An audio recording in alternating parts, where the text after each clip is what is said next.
Eager space. Vulcan is flying now, and that usually means I go on to other topics, but there are a few things about the program that still confuse me. I figured one of them out recently, and it is shocking. Or maybe just slightly interesting. This is going to be an analysis from a business perspective. What sort of competitive environment is Vulcan operating in, with some speculation around why ULA is making the decisions they are making. Vulcan development started in about 2014, with a target first launch in 2019. The first big decision for any new rocket is to choose the engines, as those dictate the design of the rocket. Because ULA doesn't build their own engines, they are limited to engines they could buy.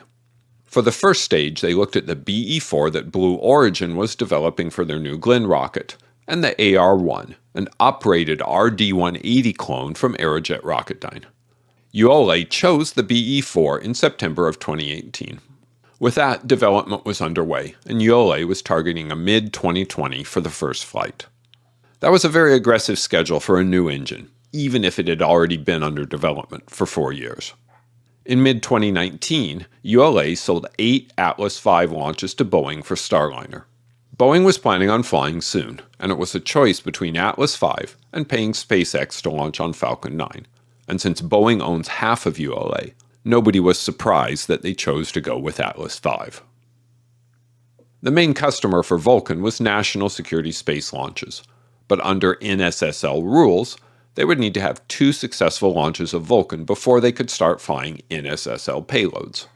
It can be hard for companies to get payloads for their early launches, and if they can't get a payload, they launch a mass simulator. Generally a big hunk of concrete, though for the first flight of Falcon Heavy, SpaceX decided to launch a Tesla Roadster.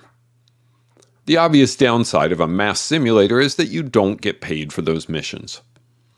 ULA wanted to get at least a partial payment, and they signed up Astrobotics to launch their Peregrine lunar lander, and they signed up Sierra Space to launch their Dreamchaser ISS resupply vehicle.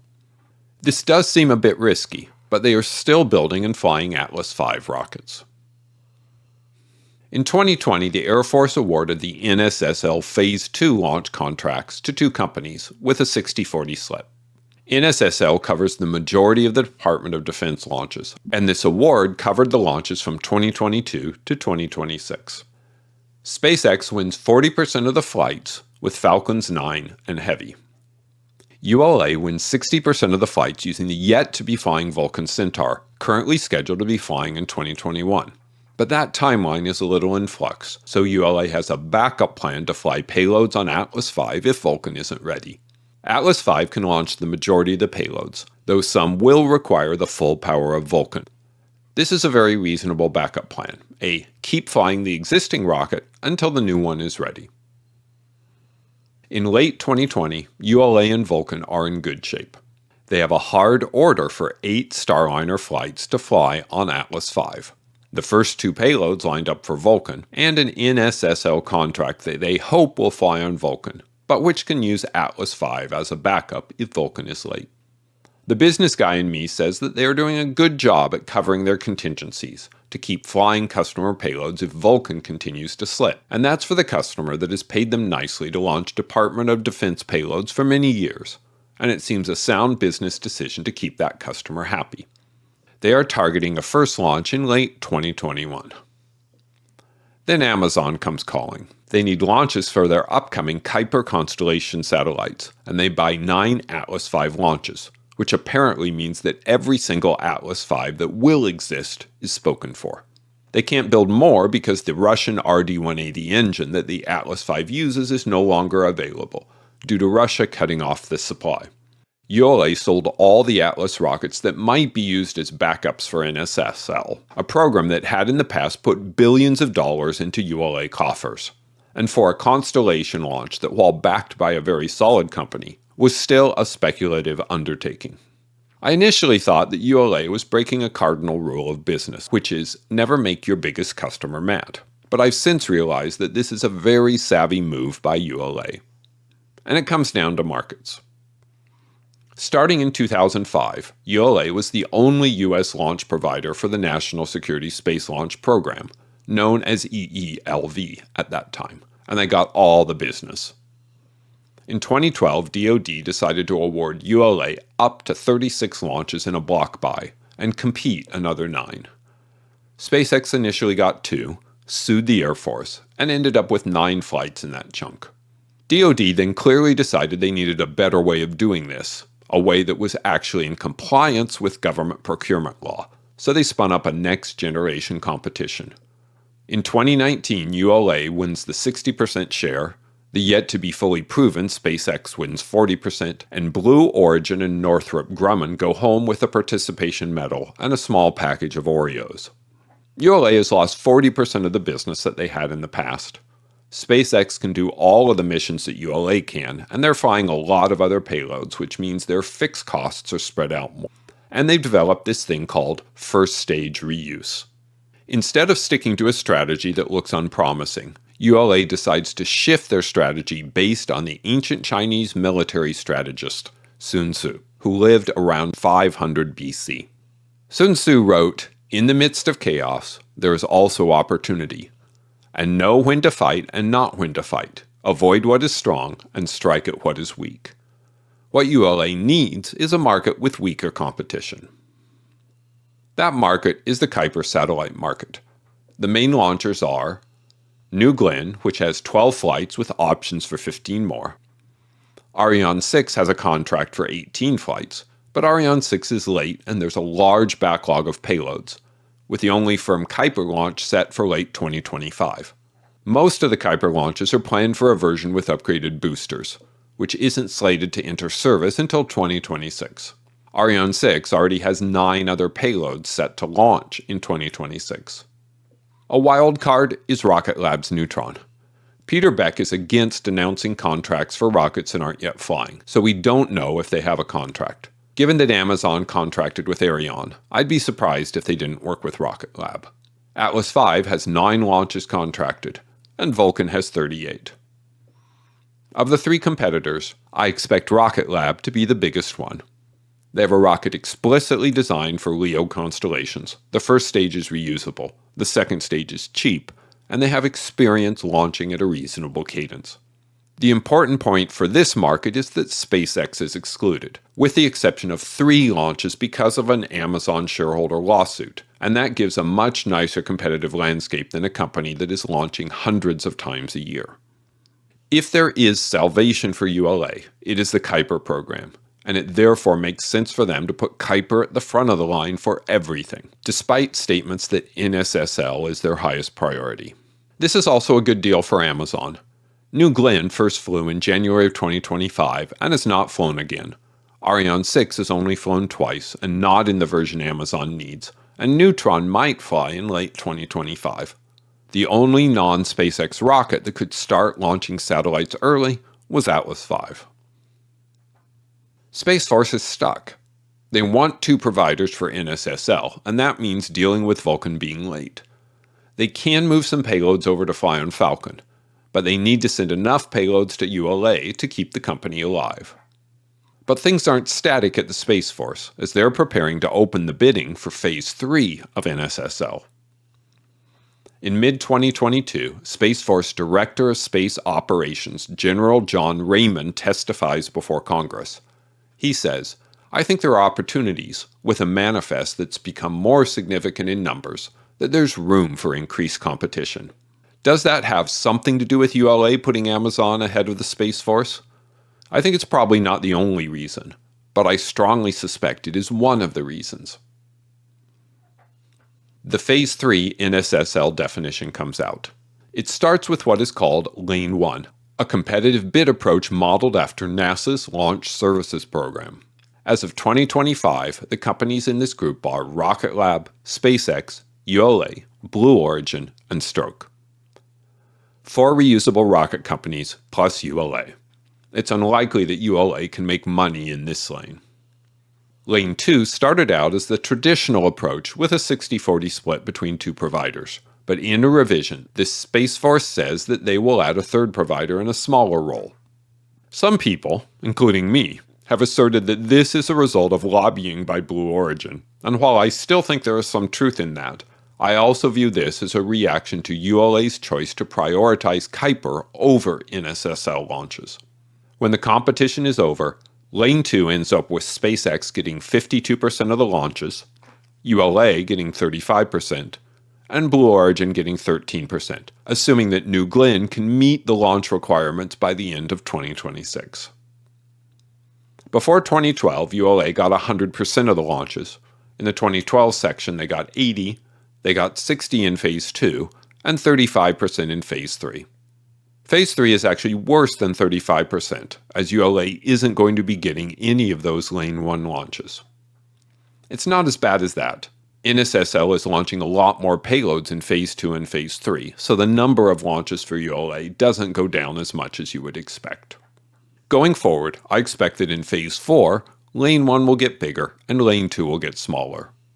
It's also possible that Blue Origin could take the second award, and ULA could be stuck in third place. All of this explains why ULA would prefer Kuiper over NSSL. We now skip forward a few years. Vulcan has been waiting for BE-4 engines from Blue Origin, and it's no surprise that this is taking some time. The BE-4 and Raptor are the only two stage combustion engines developed in the US since the Space Shuttle main engine in the 1970s. In 2023, ULA is moving towards the first Vulcan launch, but on March 29th, the Centaur 5 upper stage they are testing has a failure in the hydrogen tank, and that leads to an explosion. This has me very confused. ULA had a Pathfinder, an initial test version of the first stage, under test in February of 2021, but for some reason they delayed testing the brand new Centaur 5 second stage until right before they were planning to launch. This makes absolutely zero sense to me. They lost perhaps 6 months of schedule time with a failure that they could have found years earlier. Despite the continued Vulcan delays, and the complaints from the Space Force about them, ULA does not move any NSSL flights to Atlas V, reinforcing the idea that NSSL is now their SBFF, second best friend forever. Coming up towards 2024, here's the overall status. Peregrine, the first flight payload, is ready to launch, and there's a Vulcan at the pad to launch it. ULA is planning 4 Vulcan launches in 2024, and 7 for 2025. Assuming that the Peregrine and Dreamchaser launches both go well, that gives them a chance to get 2 NSSL launches in.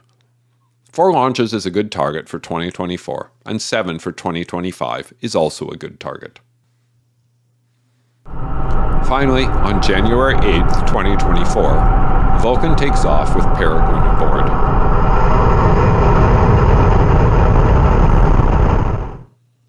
The launch is about as perfect as it could be, and ULA declares it to be 100% successful. Peregrine has issues, but not because of Vulcan.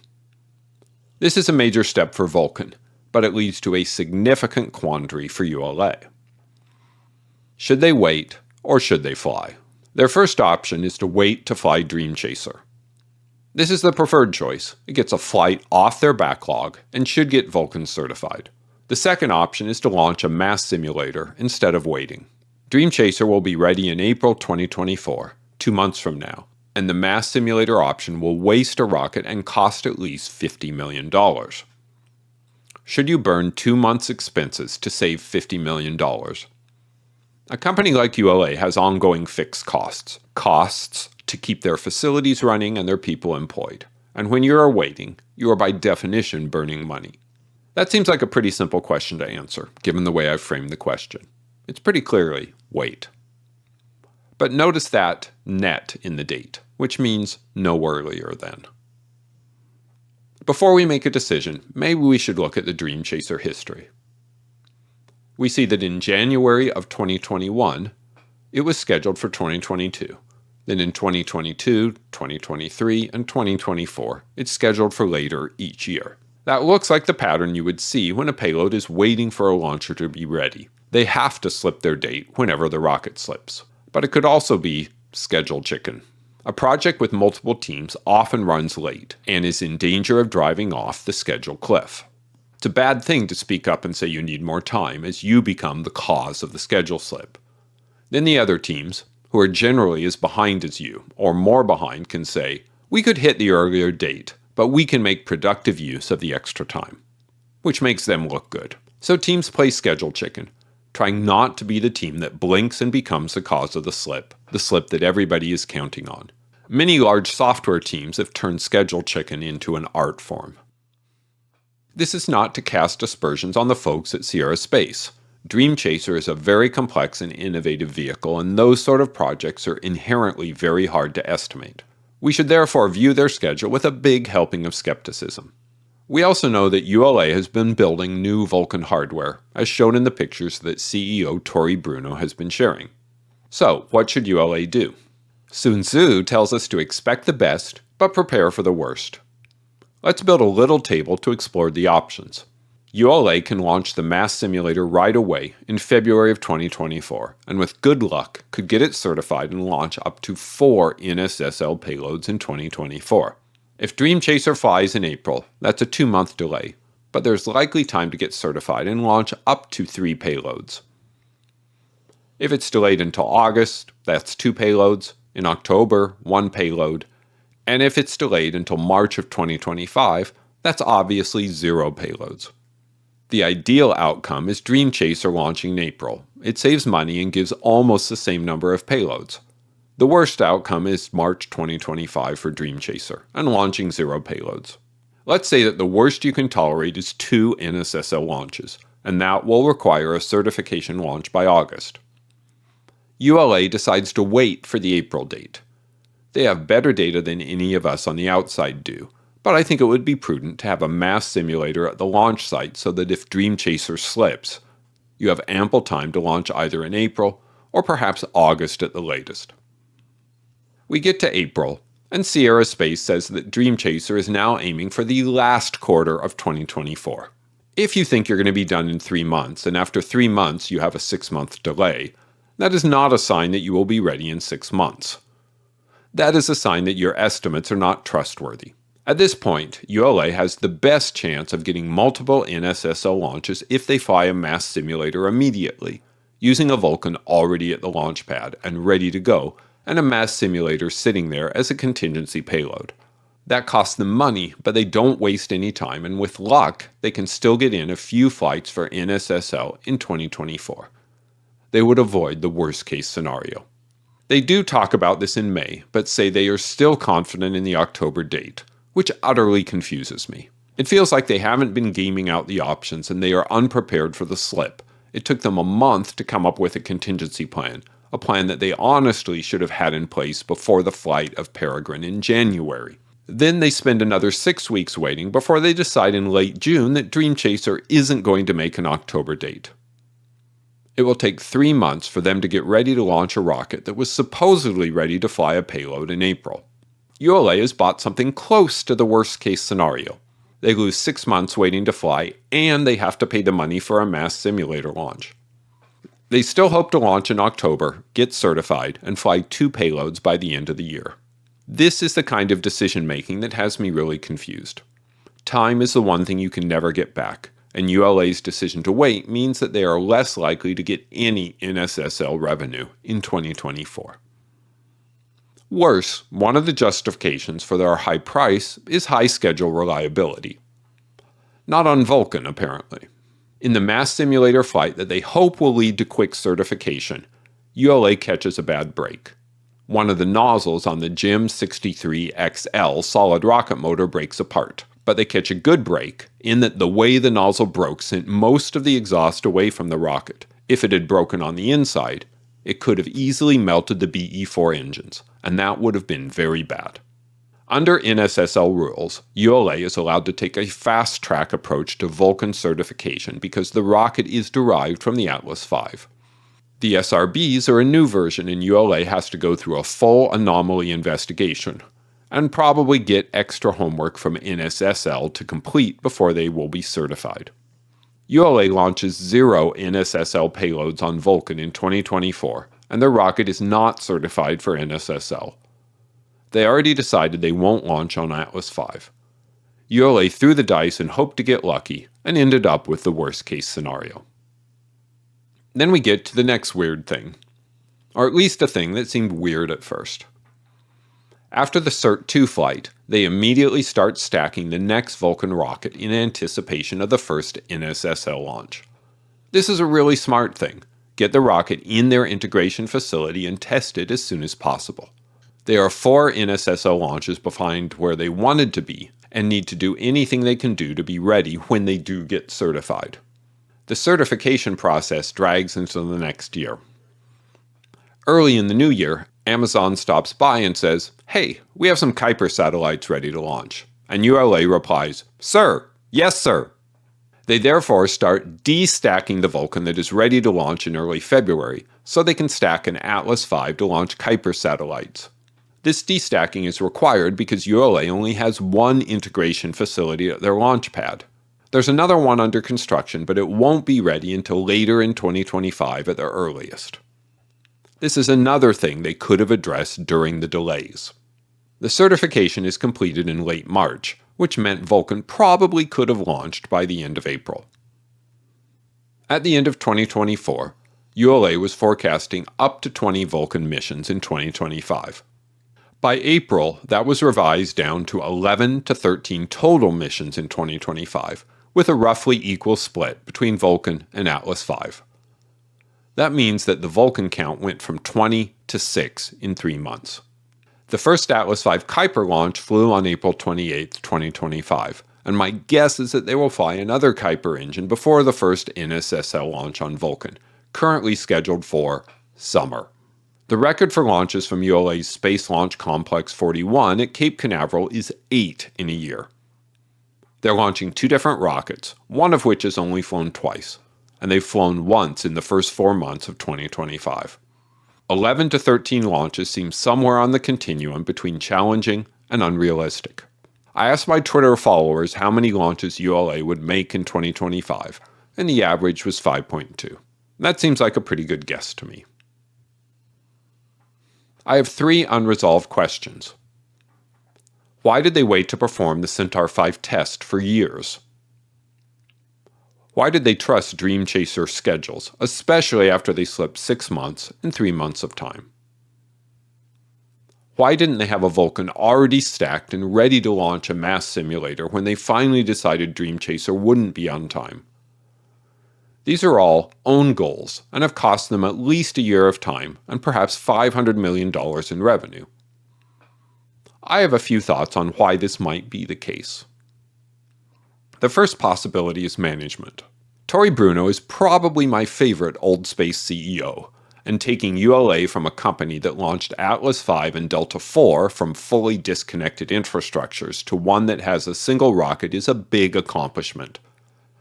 They haven't quite finished that, but they're getting close. It's easy to forget that while Tory is president and CEO of United Launch Alliance, ULA is wholly owned by Boeing and Lockheed Martin, 2 companies that are looking after their own company's success when they make decisions related to ULA. And they pretty much hate each other. At best, it has to be a very trying relationship and a slow way to make decisions. The second possibility is that Vulcan is, or at least was, late.